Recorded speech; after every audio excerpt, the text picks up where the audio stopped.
Como probablemente han notado, en los últimos años muchos bosques occidentales se han quemado en grandes y destructivos incendios forestales.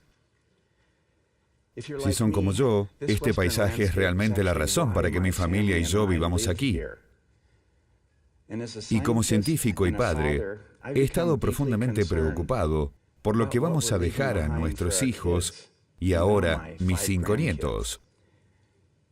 En Estados Unidos, un área más grande que el estado de Oregón se ha quemado en solo los últimos 10 años. Y decenas de miles de hogares han sido destruidos. Las hectáreas quemadas y las casas destruidas han ido en aumento en las últimas 3 décadas.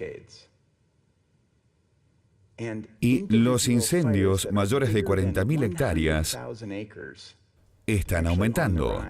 Esto es lo que llamamos megafuegos. Los megafuegos son el resultado de cómo hemos llegado a este paisaje occidental en los últimos 150 años, en un clima cada vez más cálido. Gran parte de la destrucción que vemos actualmente, en realidad, podría haberse evitado. He pasado toda mi vida estudiando estos paisajes del oeste y la ciencia es bastante clara. Si no cambiamos algunos de nuestros hábitos de control de incendios, perderemos mucho más de nuestros queridos bosques. Algunos no se recuperarán en nuestra vida o en la vida de mis hijos.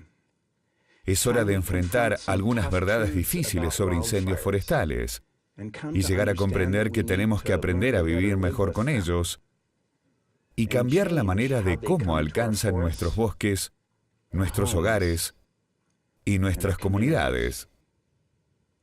¿Y por qué sucede esto? Bueno, de eso es de lo que quiero hablarles hoy. ¿Ven este bosque? ¿No es hermoso?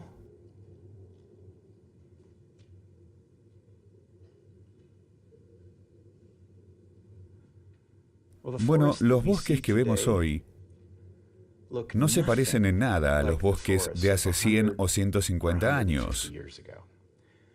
Afortunadamente, las fotos panorámicas tomadas en la década de 1930 por miles de miradores occidentales en la cima de la montaña muestran una buena aproximación del bosque que heredamos. La mejor palabra para describir estos bosques antiguos es irregular. El paisaje del bosque histórico fue este mosaico en constante evolución, de bosques de dóseles abiertos y cerrados de todas las edades, y había mucha evidencia de fuego. Y la mayoría de los incendios eran pequeños según los estándares actuales. Y es importante entender que este paisaje estaba abierto con prados y bosques abiertos, y había hierba en los prados y en los sotobosques del bosque abierto, de los que muchos fueron arrasados por los incendios forestales. Hubo otras fuerzas también dando forma a este mosaico histórico. Por ejemplo, la topografía, si un lugar está orientado al norte o al sur, o está en una cresta o en el fondo de un valle. O su elevación, es decir, lo arriba que se encuentra en la montaña. Y el clima, si un lugar recibe mucha nieve y lluvia, así como luz de sol y calor. Todas estas cosas interactúan para modelar la forma en que creció el bosque. Y la forma en que el bosque creció dio forma al comportamiento del fuego en el paisaje. Hubo una diafonía entre los patrones y los procesos. Se puede ver el nuevo bosque seco. Los árboles no están tupidos, sino bastante separados. Los incendios fueron frecuentes aquí y cuando ocurrieron, no fueron tan severos. Mientras más arriba, en la montaña, en los bosques húmedos y fríos, los árboles estaban más tupidos y los incendios eran menos frecuentes, pero cuando ocurrieron eran bastante más severos.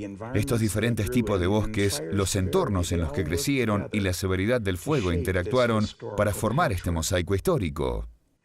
Y había tanta potencia en este mosaico que proporcionó un mecanismo natural para resistir la propagación de futuros incendios a través del paisaje. Una vez que un pedazo de bosque ardió, ayudó a prevenir el flujo de fuego a través del paisaje. Una manera de pensar sobre esto son los parches quemados que ayudaron al resto del bosque a ser bosque. Agreguemos humanos a la mezcla. Durante 10.000 años, los nativos norteamericanos vivieron en este paisaje y lo quemaron intencionalmente mucho. Usaron fuego para quemar prados y para cortar ciertos bosques, para poder cultivar más alimento. Usaron fuego para aumentar el pastoreo para el ciervo, el alce y el bisonte que cazaban. Y lo más importante, se dieron cuenta de que si quemaban en primavera y otoño, podían evitar los incendios descontrolados del verano. El asentamiento europeo ocurrió mucho más tarde, a mediados del siglo XIX, y para la década de 1880 el pastoreo de ganado era una rutina. Si lo piensan, el ganado y las ovejas se comieron las hierbas, que había sido la correa transportadora para los incendios históricos, y esto previno los incendios frecuentes en su día, de la poda y también de la quema de madera muerta. Más tarde llegaron carreteras y ferrocarriles, que actuaron como potentes cortafuegos, interrumpiendo aún más el flujo de fuego de este paisaje. Y luego sucedió algo que causó un pivot repentino en nuestra sociedad. En 1910 tuvimos un gran incendio forestal. Era del tamaño del estado de Connecticut. Lo llamamos el Gran Incendio. Se extendió desde el este de Washington hasta el oeste de Montana y quemó en unos pocos días 1,2 millones de hectáreas, devoró varias ciudades y mató a 87 personas. La mayoría de ellos eran bomberos.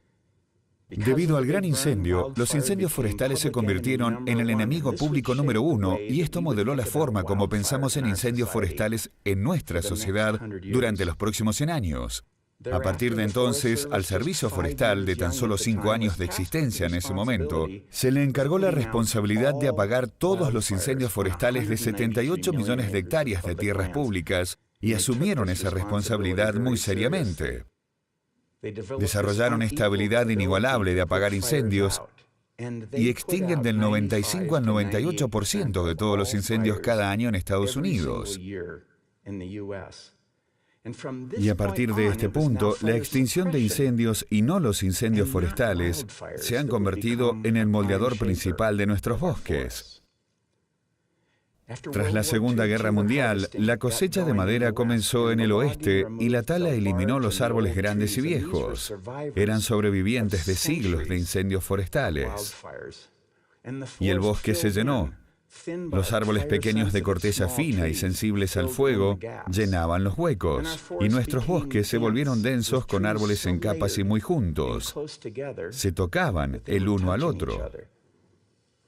Los incendios pararon involuntariamente debido a carreteras y ferrocarriles, el ganado y las ovejas se comían la hierba, así la extinción del fuego y la tala eliminaron los árboles grandes. ¿Y saben qué pasó? Todos estos factores interactuaron para permitir que el bosque se llenara, creando lo que llamo la actual epidemia de árboles. Imagínense. Más árboles de los que el paisaje puede soportar. Y cuando se compara el aspecto que tenían los bosques hace 100 años, el cambio es realmente notable. Observen cómo se completó el mosaico. Laderas del sur secas ahora están cubiertas de árboles.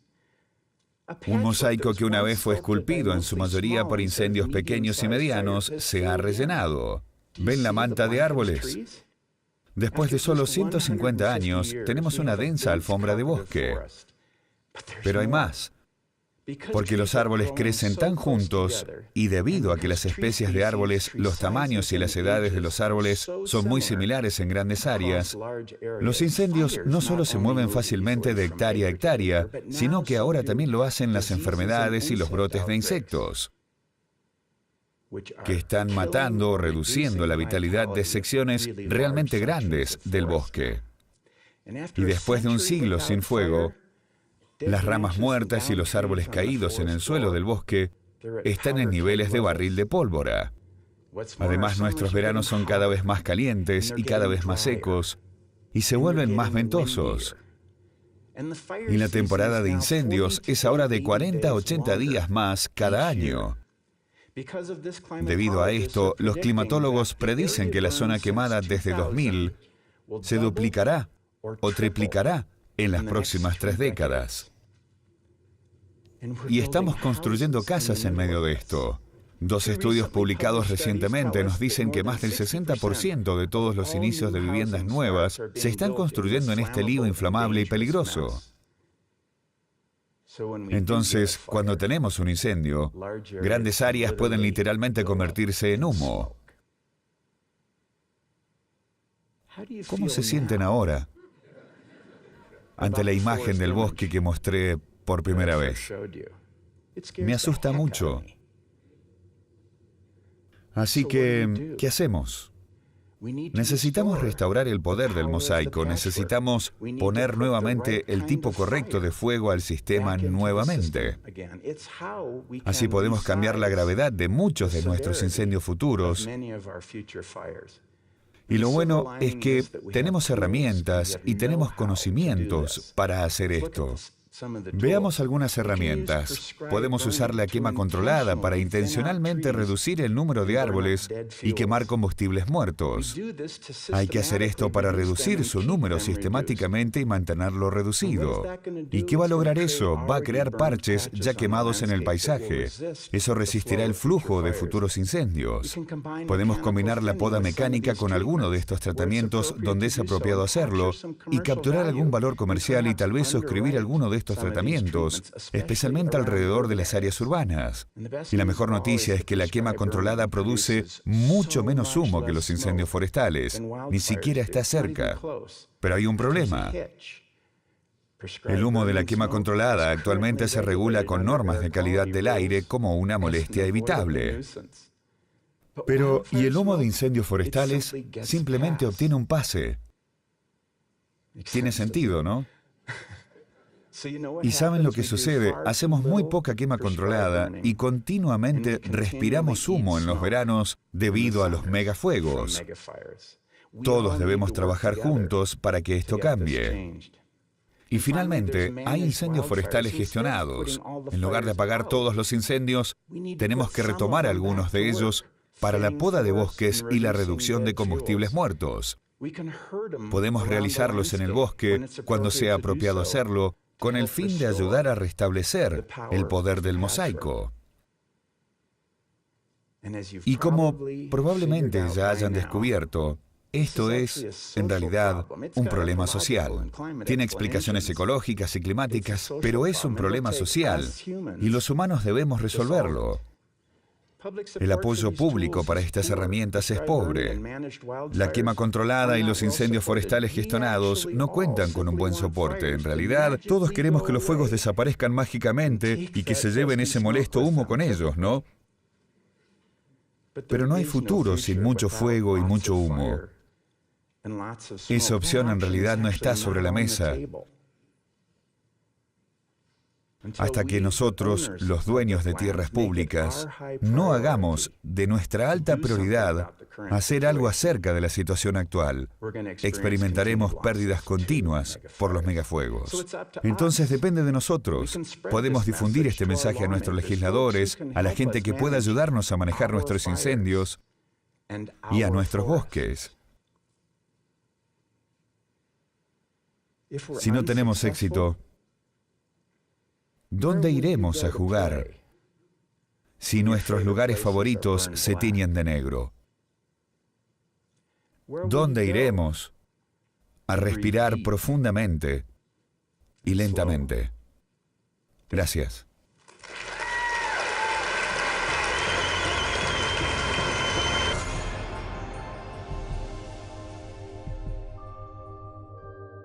Bueno, la reflexión que deja, que tiene razón el Señor, digamos, de que la autorregulación que tenía el bosque en su momento fue cortada por el hombre, por la mano del hombre, y generó que el combustible vegetal de los bosques aumentara. Y bueno, ahora cada vez que tienen incendios son mega incendios, como le llaman ellos, por la cantidad de superficie que quema, la cantidad de vegetación que quema, y aparte que muchas veces al vivir gente entre medio de esta vegetación también afecta a las viviendas. Mira, acá en la provincia casi en un 90% los incendios forestales se producen por el mal uso del fuego que le da el hombre, o sea que son digamos, iniciados por la mano del hombre. Muy pocas veces se han visto incendios generados por la naturaleza. Por lo general se dan en la época de tormenta, que es cuando son las tormentas secas que se les llaman, por lo general en el sur de la provincia, en donde hay mucha producción eléctrica, de rayos, caen rayos y eso generan los incendios. Y después, bueno, accidentales. La vez pasada, en esta semana, este fin de semana, alguien estaba haciendo asado en el Paso de las Carretas e inició un incendio forestal. O sea, es la imprudencia en el uso del fuego. Al ser un problema que es anual en lo que es la provincia de San Luis, nosotros empezamos ya de temprano, desde enero, febrero, a preparar todo el material, todo lo que vamos a utilizar en la campaña de fuego, que se le podría decir, de este año, y empezamos a recabar todos los informes meteorológicos, cómo va a ser el clima, todo lo que sea de información. Y una vez ya iniciado el incendio, bueno, se trabaja en conjunto con los brigadistas de San Luis Solidario y bomberos voluntarios, dependiendo de la zona en donde esté, los bomberos voluntarios del lugar. En el caso de los incendios forestales, cuando son incendios forestales de gran magnitud, quien comanda toda la emergencia es el programa de San Luis Solidario. Nosotros nos acoplamos a ellos. Cuando no crecen en magnitud, bueno, lo pueden trabajar los bomberos voluntarios de cada localidad o nosotros. En San Luis, a partir del 2010, por una resolución del Ministerio de Seguridad, se hizo un programa de quemas prescriptas, en donde a principio de año hasta junio, julio, hay una zona de la provincia que es la zona norte, en donde se pueden realizar quemas prescritas. Y ahora todo lo que es el departamento Pedernera y Dupuy puede tener quemas prescritas hasta el 15 de septiembre aproximadamente. ¿Qué es lo que hacemos con estas quemas prescritas? El productor rural lo que hace es eliminar la vegetación que no le es útil y dejar campo para cultivo o para el pastoreo de los animales. Esa quema prescripta está a cargo de San Luis Solidario.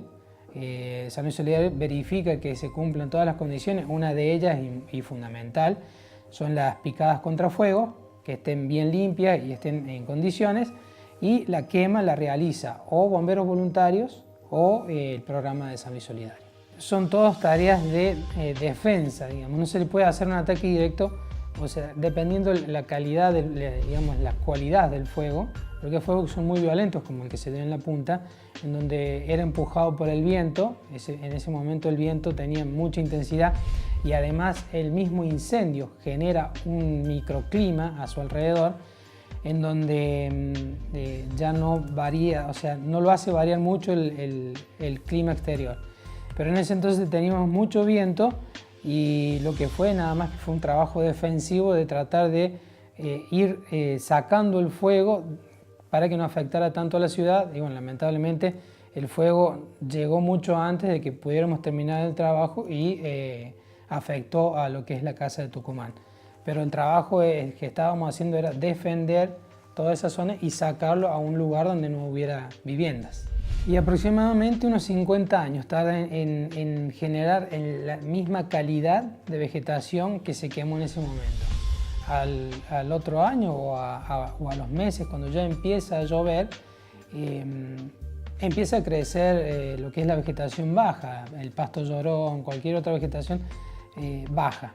Pero el árbol en sí tarda aproximadamente, el árbol para llegar a la altura, que supóngase 1,5 metros, 2 metros, que es lo que afecta por lo general el bosque nativo, y tarda unos 50 años en volver a tener esa misma calidad y cantidad de vegetación.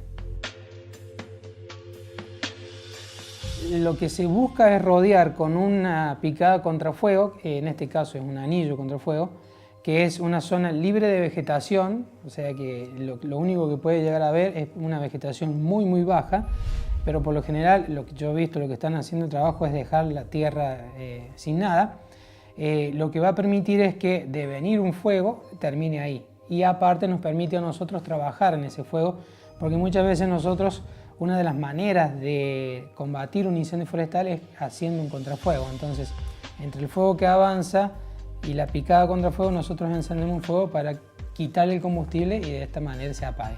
Eso lo que va a hacer es proteger diferentes localidades. Se empezó por la punta, luego que creo que empieza todo lo que es la zona de Volcán, Estancia Grande, en rodear a los pueblos de estas picadas para que no tengamos el problema que tuvimos en la punta el año pasado. Primero que nada, que si uno usa el fuego y de manera irresponsable, como es la gran causa de los incendios forestales, es que tiene que pensar que puede inclusive matar a una persona. Nosotros tenemos un bombero, nosotros, y hay varios cuarteles de bomberos voluntarios que tienen personas que fallecieron en un incendio de característica forestal. Entonces que piensen primero en esto, que pueden matar a una persona, la pueden lastimar seriamente, y luego todo el daño que le provoca a la naturaleza, que como dije, si es vegetación tarda 50 años aproximadamente en regenerarse, y bueno, después el resto de los animales que viven en estos bosques nativos, que o se queman porque no tienen oportunidad de escapar, o hay veces que escapan pero con serias heridas.